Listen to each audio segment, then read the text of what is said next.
Please join in body or spirit as we sing our morning song in the Teal Hymnal 1020, Wowaya. The lyrics will be projected on the screen and posted in the chat on Zoom. Happy New Year, here we go.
Good morning and Happy New Year.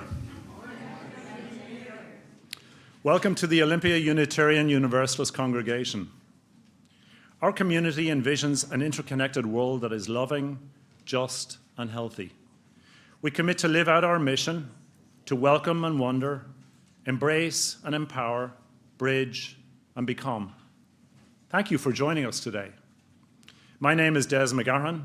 I use he, him pronouns, and I am a member of the Worship Arts team.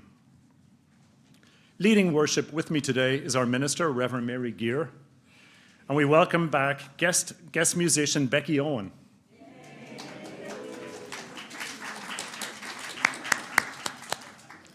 Becky is a local piano teacher, musician, and full-time mom. Troy Fisher, our music director, is taking some well-deserved time off. Thanks also to Carbon and Ryan at the tech table. You're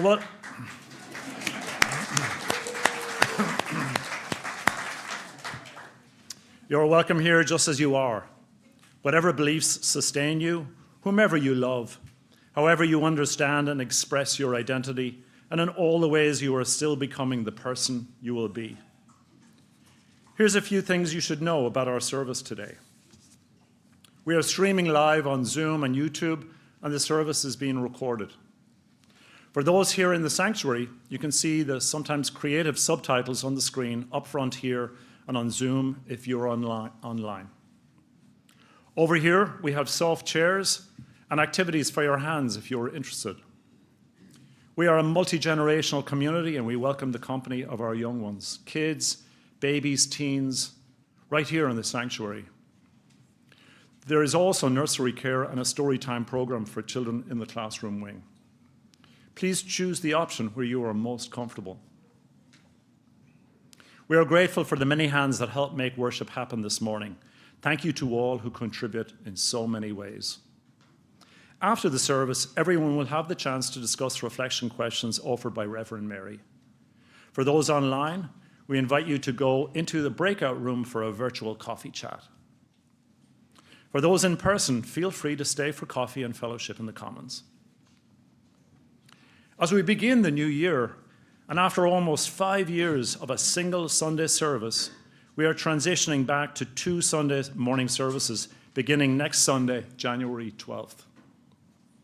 Our first service will be at 9 a.m., and our second service will begin at 10:45. The Sunday Forum will start at 12:15 p.m. The 9 a.m. service will be on-site only. Both the 10:45 service and the forum will be offered on Zoom and YouTube, as well as in the sanctuary. Childcare and a children's class will be offered for both services. We hope you'll join us online and on-site for worship, fellowship, and learning together. Let's open our literal and virtual doors wide to welcome everyone. Gather, Grow, and Guide sessions begin next week. Have you signed up yet? Join fellow OUUC members to share stories, build connections, and deepen our sense of community. Come gather in the homes of members for light refreshments and exploration of what this community means to you. There are 12 sessions available, including an online option. Please see the announcement in the OUUC weekly update for sign-up information, or check the chat if you are online. There are many things happening at OUUC. Check out the Tuesday electronic update or the website for the most up-to-date information. Now, let us open our hearts and minds as we prepare for worship. It is good to be together. This morning, we join Unitarian Universalist congregations around the world in lighting a chalice, the symbol of our faith tradition. If you are online and have a chalice or candle, please join me as we light them together with the words of Reverend Sandra Fees. For the stories that long to be told and retold, for the stories that long to be imagined and reimagined, for the stories that long to be envisioned and celebrated, we kindle this chalice. May its flame bring the light of different truths, different paths, and different voices, all needed to cultivate a transformative story of justice, love, and beauty.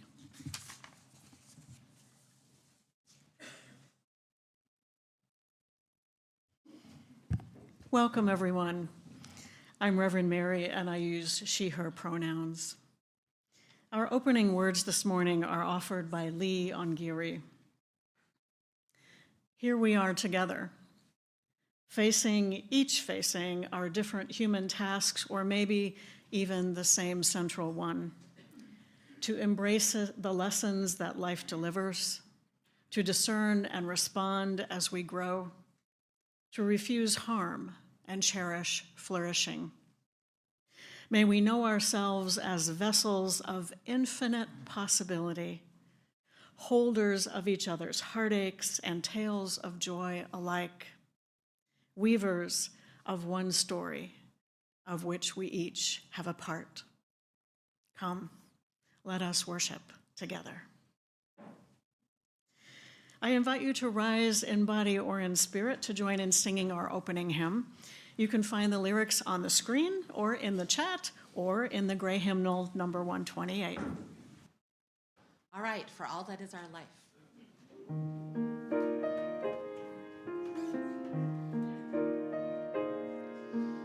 For all that is our life, we sing our thanks and praise. For all life is a gift, which we are called to use, to come a common good, and make our own days glad.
As I contemplated this morning's sermon title of Telling a Different Story, I recognized I had an unrestricted license to talk about any number of topics.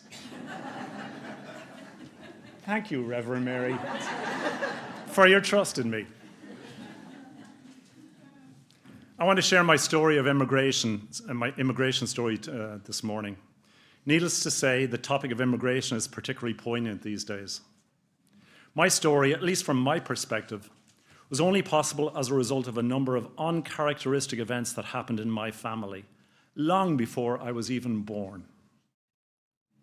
My father, Thomas McGarren, was born in Philadelphia in 1904. His parents, my grandparents, had emigrated from Ireland to the US by way of Ellis Island years earlier. By many accounts, their passage to the US represented the customary emigration trends of the time from Ireland, a country plagued with poverty and no economic opportunity. Hundreds of thousands had preceded them, and hundreds of thousands would follow. However, in early 1908, for reasons still unclear to this very day, the entire family made the arduous return journey back to Ireland. Very unusual. Fast forward 16 years, having grown up in Ireland, my father and his older brother were now in their 20s. As was the tradition, it was expected that my dad's older brother would inherit the family home and remain there to care for their parents. My dad planned to emigrate to America. However, with little notice, his older brother announced that he had a one-way ticket to America and would be sailing out the following week.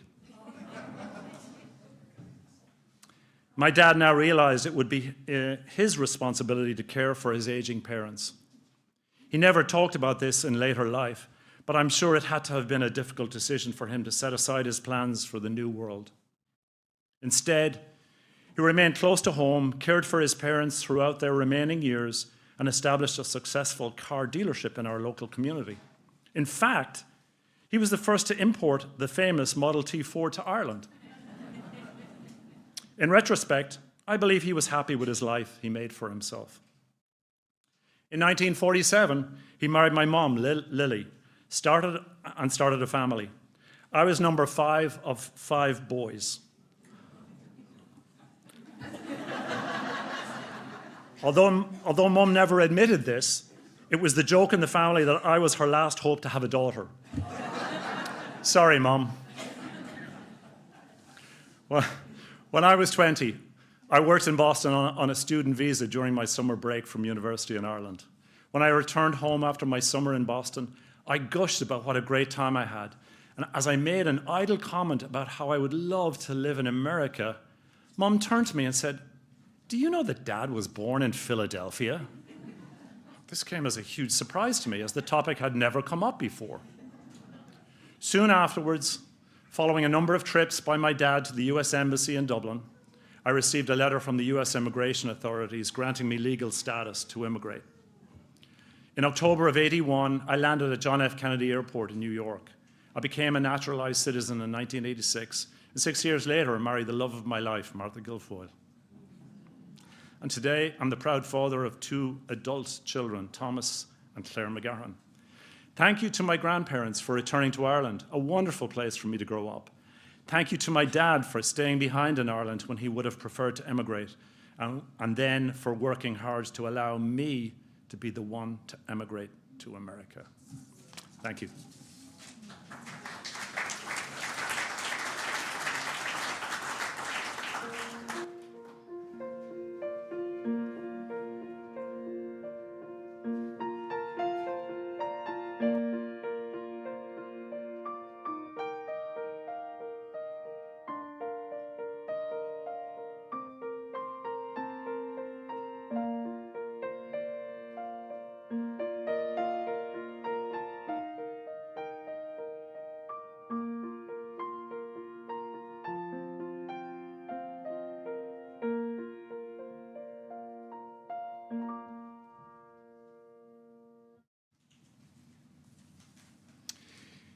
Each Sunday, we engage in the spiritual practices of generosity and gratitude by joining together in service to our community as something greater than ourselves.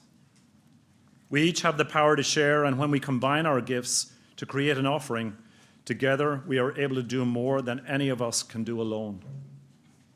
We also express our gratitude for the gifts that life has given us, for the network of relationships in which we live, and for the presence of this community. If you are new or visiting us for the first or second time, you are our welcome guest with no expectation to contribute. However, if you are moved to be part of our offering, what you share will be most gratefully received. Our weekly offering collected here is helpful in two ways. It supplements our regular pledges, which supports the ongoing work of our congregation. It also supports an organization that serves our community in harmony with our Unitarian Universalist values. Our Share the Plate organization for January and February is New Horizon Communities. Here are some words about their work. Hi, my name is Colleen Carmichael, and I'm the Executive Director of New Horizon Communities, formerly known as Quixote Communities. New Horizon provides chronically homeless people with a safe place to lay their heads, on-site behavioral health and mental health support services through our college intern program, and one-on-one case management to help our residents meet their goals. Your support will help us grow our successful model by giving more people a chance to thrive. By reducing the number of people exposed to harsh weather, we are not only showing empathy and kindness, but we are saving money. Our model costs 50% less than leaving them on the streets or sweeping them, and it's historically proven to give long-term results. Thanks to faith-based organizations like yours, we currently serve 100 people annually. How can you help be part of this movement? Well, you can host a gathering at your home where we can share our success stories. You can volunteer at our site by providing a movie night or a meal. You can organize friends to come work in our garden and tend to the herbs and veggies that help nourish our residents. You can advocate for change by speaking in support of housing at your city and county councils, or you can support related bills at the state and federal level. We already have seen what your church can do. Your efforts turned the homeless encampment known as Camp Quixote into what is now New Horizon Communities. Thank you for being a light in our world and helping us spread joy and love to all our neighbors this holiday season. In this new year, we open our hands and hearts to support this and our wider community. May the offering now be generously given as it is gratefully received.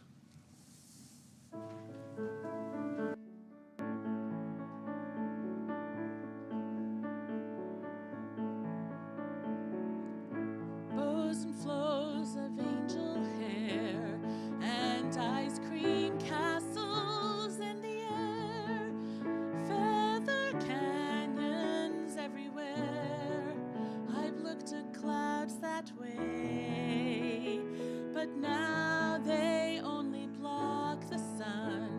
They rain and snow on everyone. So many things I would have done, but clouds got in my way. I've looked at long clouds from both sides now, from up and down, and still somehow it's cloud illusions I recall.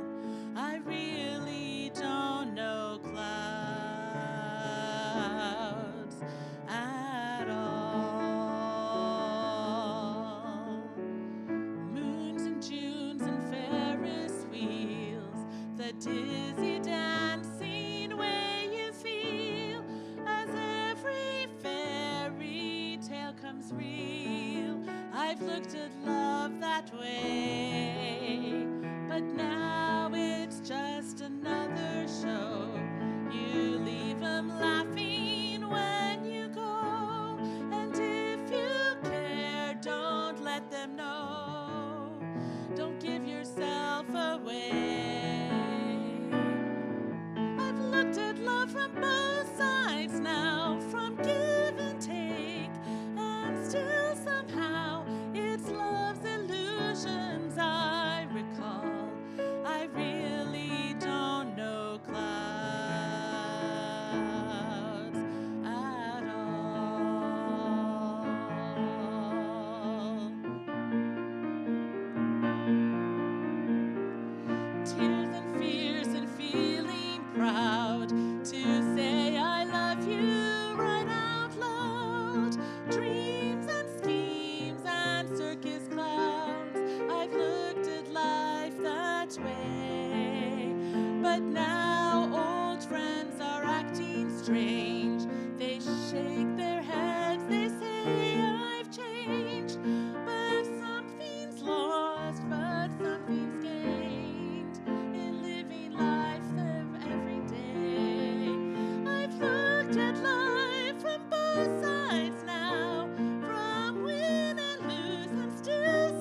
Thank you so much for your generosity in all the ways that you share your many gifts.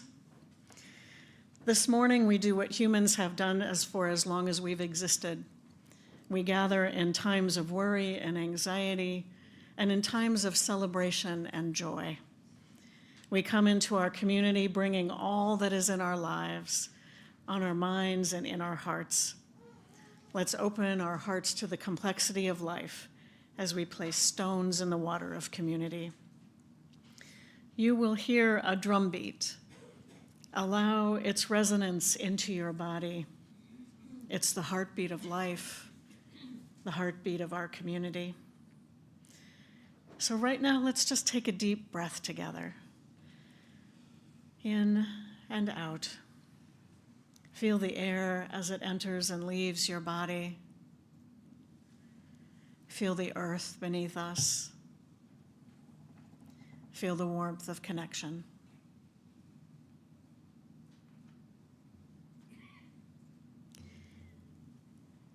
We place a stone in the water for all that is in our hearts as we begin a new year. Intentions, goals, resolutions, fears, griefs, hopes, dreams. All are acknowledged and welcomed here.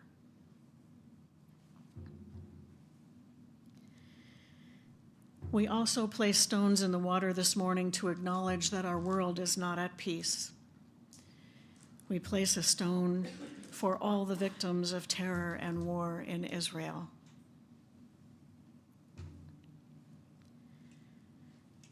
We place a stone for the terror and war experienced by the Palestinian people.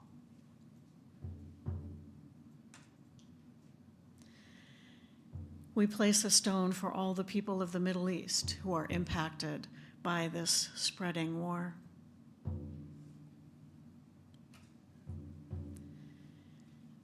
We place a stone in the water for the ongoing war in Ukraine.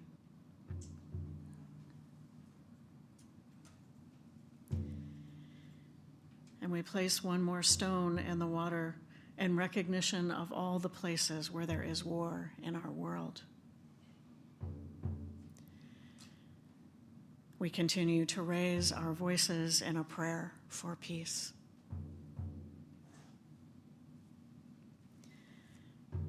So now let's open our circle wide. For those joining on Zoom today, I invite you to share from your heart by entering in the chat. Those of us in the sanctuary will be able to see your sharing on the screen, and it's shared with me and the pastoral care team. And for those on site today in our wonderfully overflowing sanctuary, I invite you to come forward if there's something you'd like to bring into this community. You may place a stone in the water as you hold your sharing in your heart. So let's breathe and hear the heartbeat of our community as we reach out our hearts in love and care to all who share today.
We'll place a stone in the water for all that has been shared online, shared from the heart.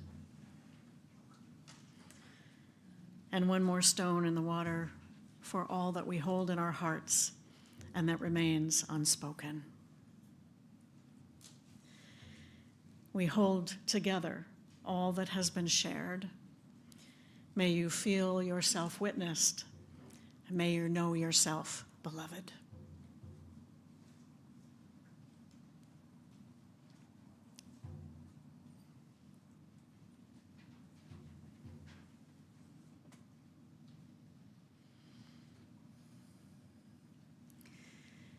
Please be comfortable in whatever way you can offer yourself reflection and meditation. So I invite you to settle in wherever you are in this moment. Soften your gaze or close your eyes. Breathe in and breathe out at your own pace and rhythm.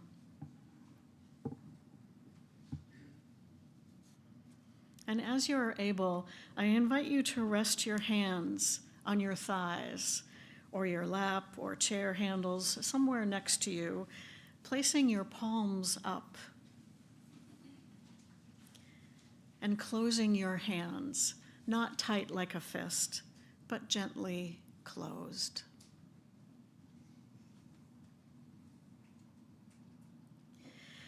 And now, on this rainy January Sunday, imagine the sun shining. Not too hot, just that warm sunshine that we welcome so much in the spring when the sun returns. Imagine that warming sunshine shining down on you and on us. And the next time you breathe in, gently open your hands as if they were a flower opening to bask in the sun.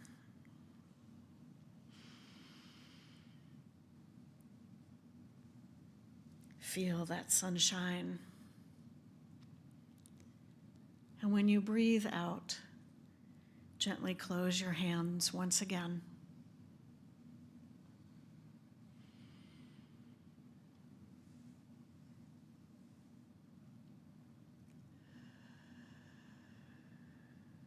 And open and close your hands as you breathe a few more times. Breathe in and breathe out. Imagine blooming in the warmth of the sun as we are in silence together.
Please remain seated as we sing together, "There is More Love Somewhere."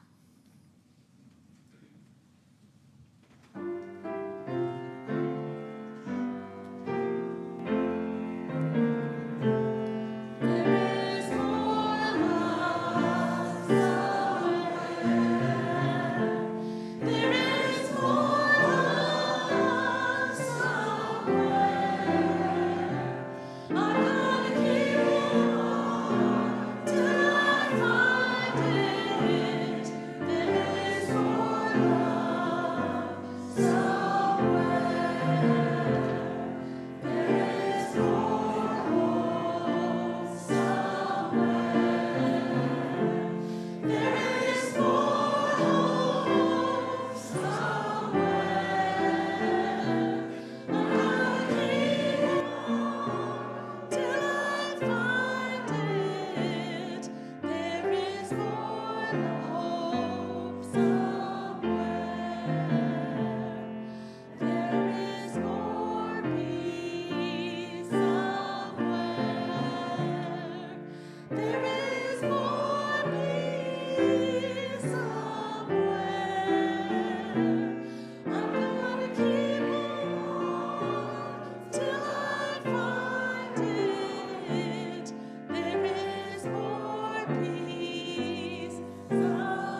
Today's first reading is from The Danger of a Single Story, a TED Talk by author Chimamanda Ngozi Adichie.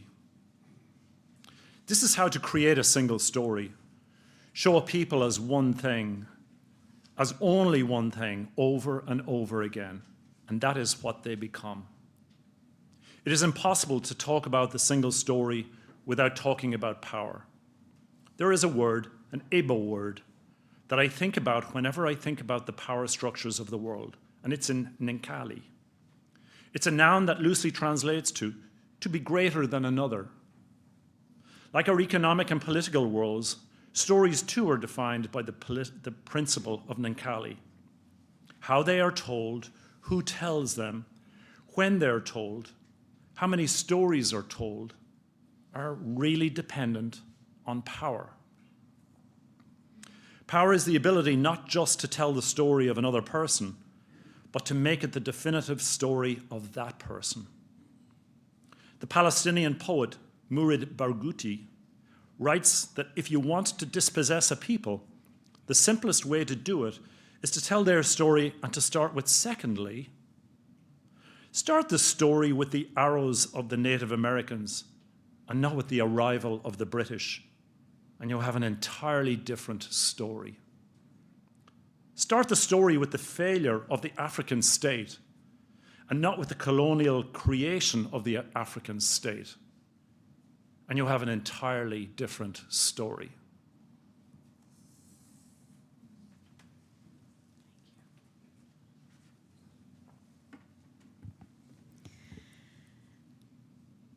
St. Louis, Missouri is known for many things, and perhaps none are as iconic as the Gateway Arch.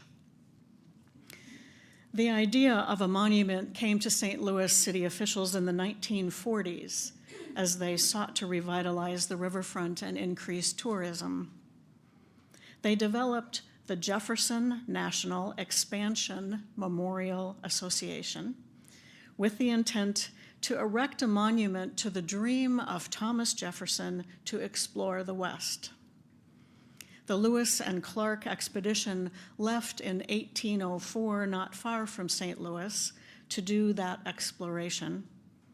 And later, in the 1840s, the city became a starting point for those who went west on the Oregon Trail, earning the city the nickname Gateway to the West. City officials held a competition for designs for the monument, and the arch design by architect Eero Saarinen was selected in 1947. After much fundraising, construction began in 1963 and was completed in 1965. Visiting the arch in St. Louis was one of the must-do stops on the cross-country road trip that my husband and I made during my sabbatical last year.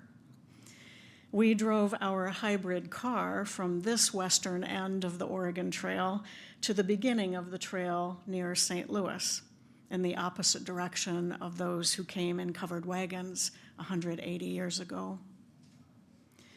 The movement of mostly white people of European descent to the West is one way to tell this story. A story of empty lands owned by no one, waiting to be harvested, cultivated, built on, and made useful. The 19th century belief of manifest destiny declared that the United States was destined to expand across North America, bringing capitalism and democracy, making that expansion justified. This belief was realized during the presidency of James Polk in the mid-1840s, when the U.S. won the Mexican-American War and negotiated a treaty which took a large amount of land from Mexico.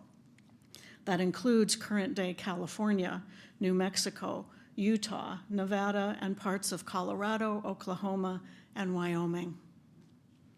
Polk also negotiated the Oregon Treaty of 1846 with Britain, which established the border of the Oregon Territory between the United States and Canada, which includes the land that we are on now. If we start the story with settlement and manifest destiny, Native peoples were simply in the way of progress. At the bottom of the arch in St. Louis, the National Park Service runs a museum telling the story of St. Louis and the arch. And one of the things I so appreciated about the museum was that they tried to tell a different story. For example, this part of the exhibit deconstructed the belief of manifest destiny. The photo on the left is of President James Polk and says the West was one, suggesting it was the hard work of settlers, mostly white people like him, that brought the West into the United States and into a future of progress. The photo in the center is of a Native woman of Mexico, and translated says, "The North was taken from Mexico." She was one of many women who owned land and businesses as a citizen of Mexico and who lost their livelihood and independence when they became citizens of the United States. In 1848, American women were not allowed to own land or businesses. And the photo on the right is of a Native man and says, "The West was stolen." Native people were given the option to sign a treaty, usually ceding land and losing their culture and independence, or staying and fighting, often losing their lives. The plight of the Native people was never so apparent for us when we stopped at another national park monument, the Little Bighorn Battlefield in Montana. The park is located on Crow Indian Reservation land. It has long held a monument to the United States cavalry soldiers who died in this clash of cultures, including George Custer. There has also long been a monument to the many horses who died in that battle.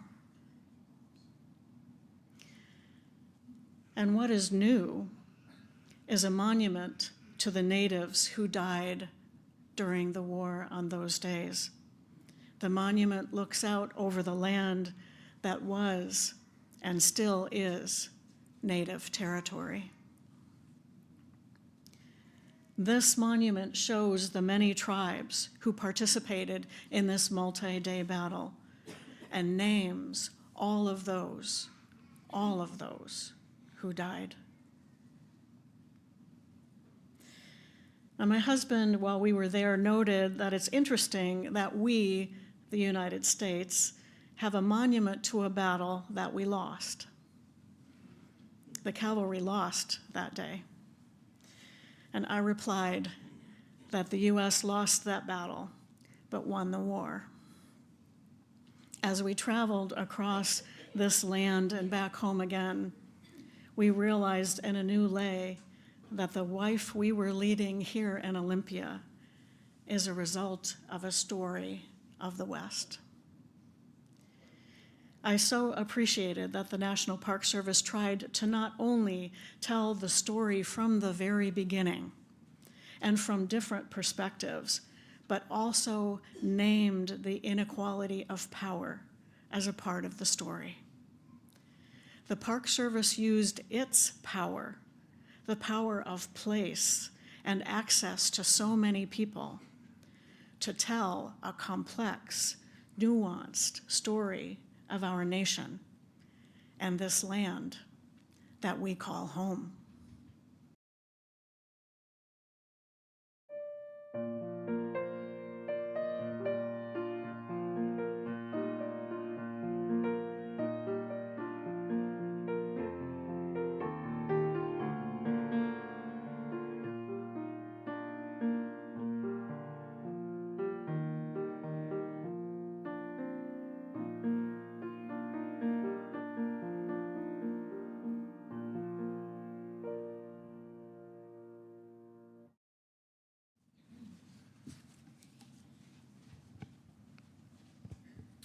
Our second reading is from Reverend Kenneth W. Collier's book, The Great Wound, Confessions of a Slaveholding Family.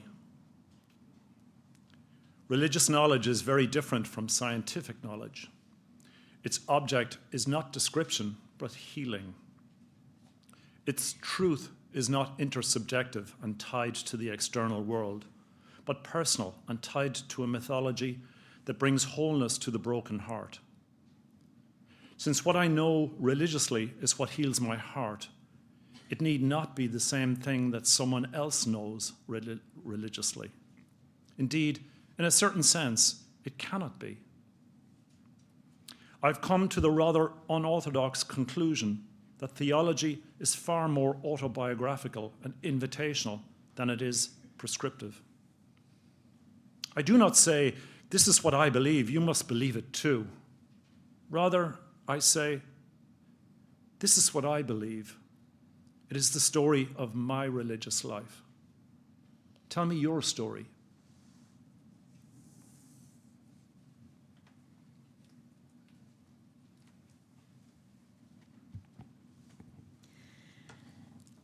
Unitarian Universalism is founded on a theological tradition of heresy. That is, telling a story different from established doctrine.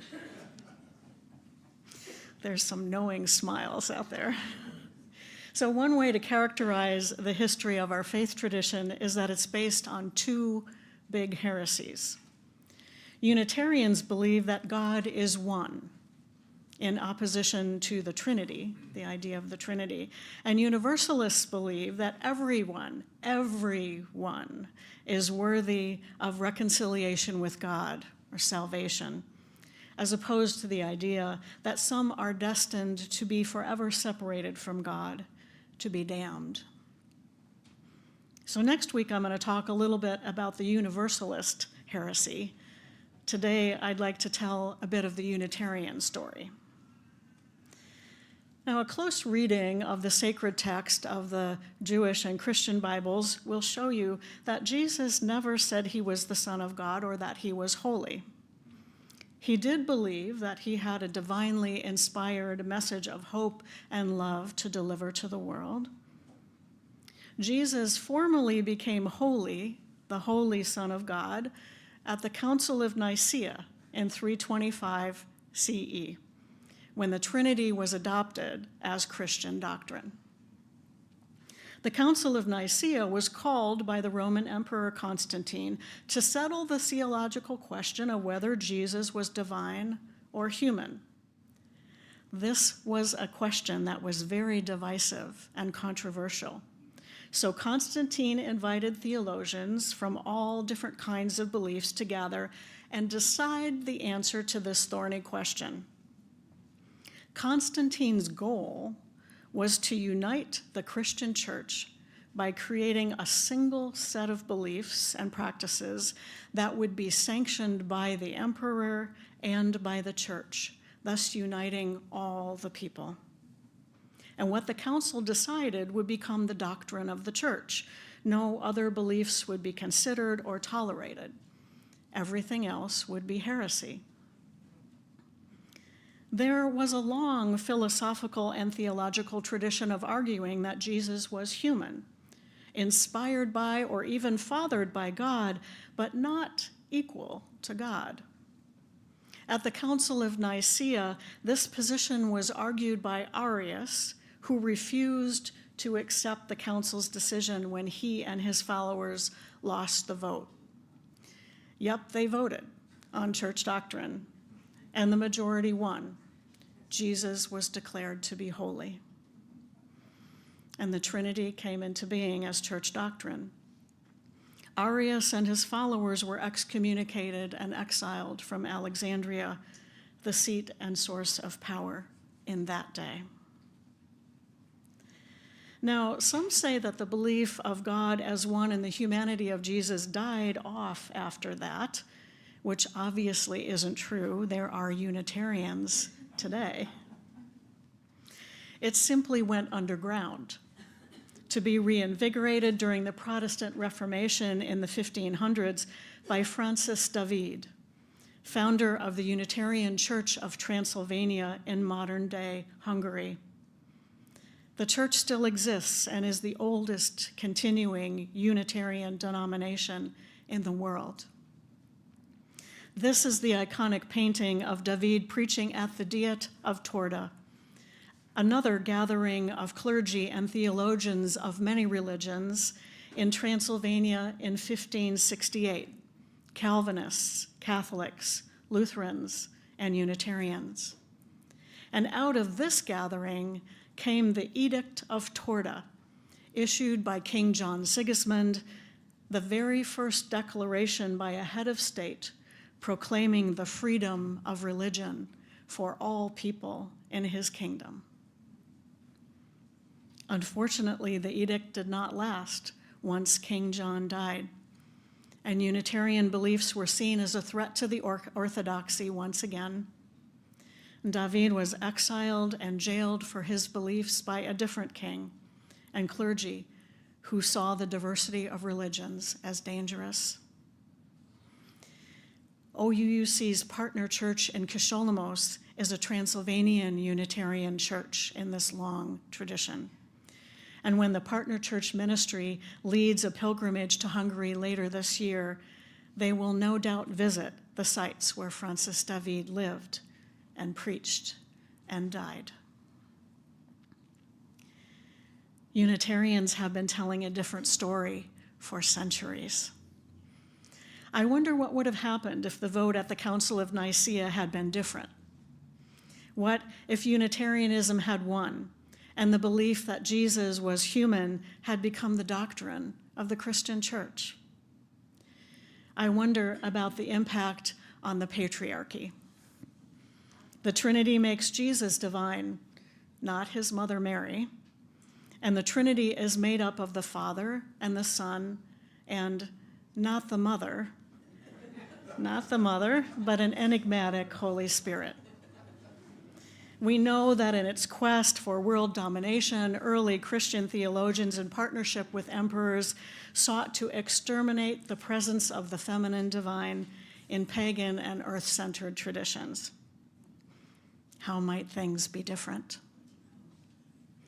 Taking a step further back, I wonder what might have been different if the theologians at the Council of Nicaea had declined the emperor's order for one doctrine.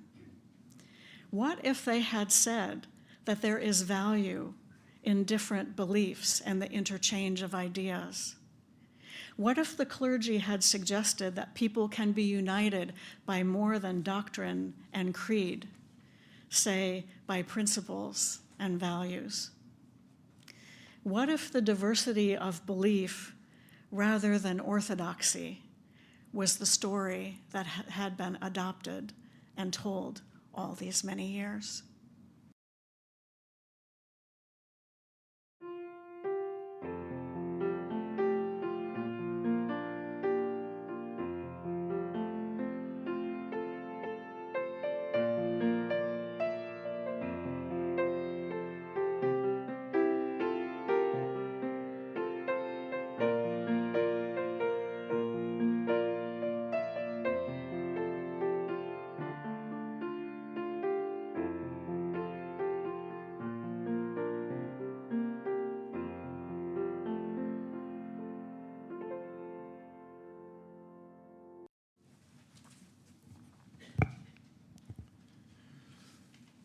Today's final reading is from the Japanese Buddhism teacher, David Loy. We challenge a social arrangement by questioning the story that validates it. When people stop believing the stories that justify the social order, it begins to change. When French people no longer accepted the divine right of their king, the French Revolution ensued. Change the stories individuals and nations tell themselves and live by, writes the Nigerian poet and novelist Ben Okri, and you change the individuals and nations.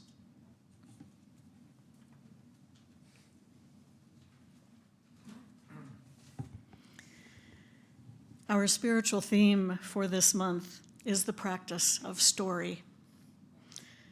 Stories have power, the power to define an individual, a people, a nation, a faith tradition.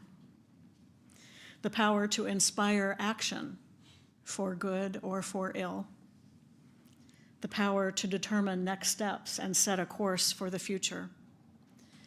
When we tell a different story, we change ourselves and we change the world.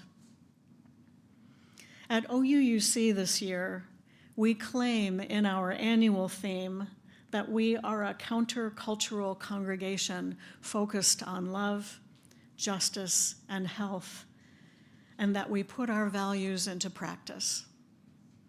One of the ways that we live our mission and put our values into action is by telling a story often different than the mainstream. In this time of so many stories that sow division and divisiveness, it is an act of courage to tell a different story.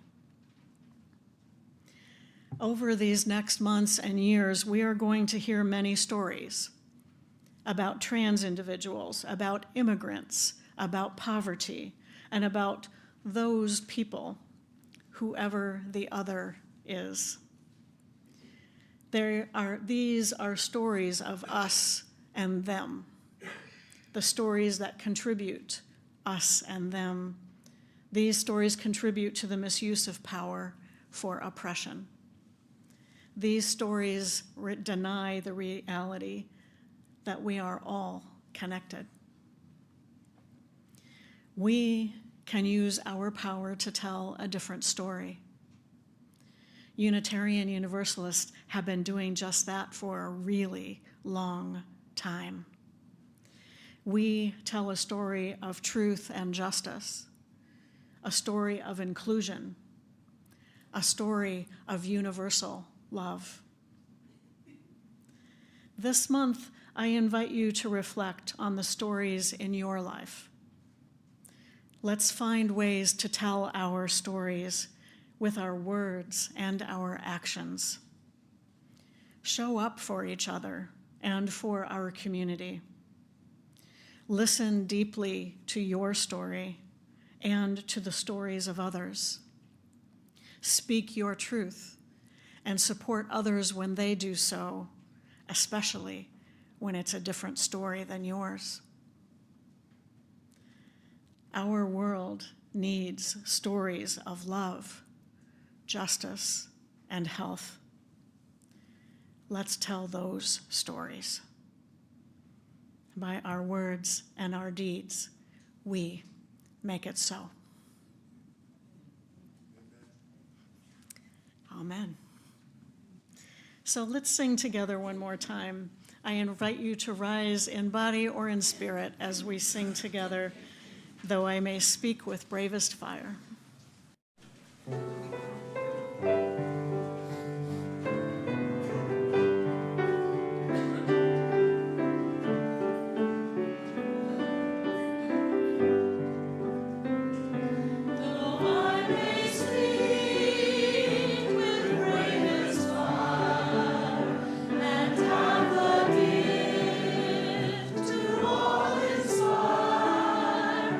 And have not lost my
we extinguish our chalice with the words of the Reverend Vanessa Southern. May the stories we tell name the largest truths of what was, of what is, and pull us forward to what should be, as stories always were meant to. May you go with joy, go with commitment, go with love.